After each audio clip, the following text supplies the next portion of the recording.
Nyun sewu Pak Warno dan tim di PU. Mungkin tidak hanya terkait 100 harinya Bu Wani, artinya jangka pendek 100 hari saja, tapi menurut saya ini suatu hal yang fundamental atau sesuatu yang mendasar gitu ya. Terkait dengan jalan rusak dan drainase Pak Warno, saya beberapa kali sudah matur bahwa jalan yang rusak itu kan salah satu penyebab utamanya ya karena air itu tadi ya. Mungkin perlu Pak Warno dipetakan secara lebih spesifik dan terukur ya, apalagi nanti dalam penyusunan RPJMD itu terkait dengan genangan air ya. Itu kan salah satu indikator kinerja dari KPU-an ya. Genangan air itu lama genangan, luas genangan, tinggi genangan gitu ya. Biasanya saya membaca di RPJMD itu kan agregat ya, jadi besarannya berapa, lama genangan dari berapa turun ke berapa. Cuma mungkin dibutuhkan ada di titik mana petanya gitu.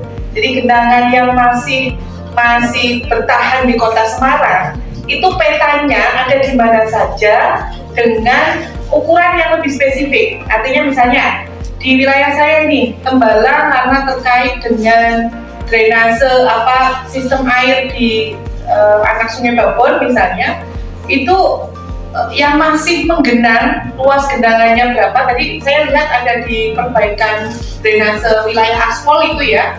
Nah itu masih banyak genangan di situ ya, di beberapa titik itu banyak genangan. Nah saya ingin tahu lah di situ bagaimana kondisi genangannya gitu ya. Itu akan sangat terkait dengan bagaimana penanganan drainasenya, menurut saya begitu kan Pak Warno ya. Dan itu harusnya menjadi prioritas pada perencanaan selanjutnya, bukan sekedar sporadis gitu ya. Pokoknya pengen ada laporan berarti sana yang harus diperbaiki dulu gitu ya. Tapi kita melakukan perbaikan drainase itu berdasarkan peta masalahnya. Nah, saya kok yakin sekali ketika PU itu bekerja berdasarkan data yang akurat gitu ya, peta drainase, peta genangan gitu ya, jalannya nanti otomatis akan baik gitu loh menurut saya. Karena Kota Semarang itu wilayah yang sangat mampu dan sangat cepat dalam perkembangan pembangunan jalannya gitu.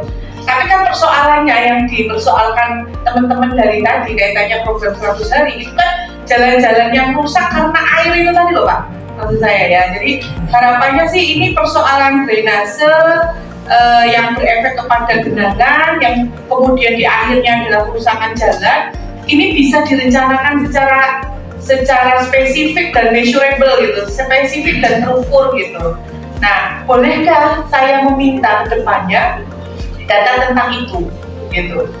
Harapannya ada di sistem informasinya PU sih gitu ya, data tentang kondisi drainase dan luas genangan yang di jalan-jalan Kota Semarang gitu. Yang kedua, karena wilayah saya di Tembalang ya itu Pak, saya pengen bertanya tadi yang Kali Babon dan Aspal Sendang Mulyo intervensinya apa saja dan ke depan mau diapain lagi gitu, karena di situ wilayah genangan yang cukup menurut saya lamanya masih harus dipercepat lagi lah, jangan terlalu lama genangannya, kalau bisa hilang gitu. Nah, jadi saya pengen bertanya lebih spesifik itu Kali Babon dan Aspal Sendang Mulyo. Mohon responnya. Matur suwun Pak Ketua.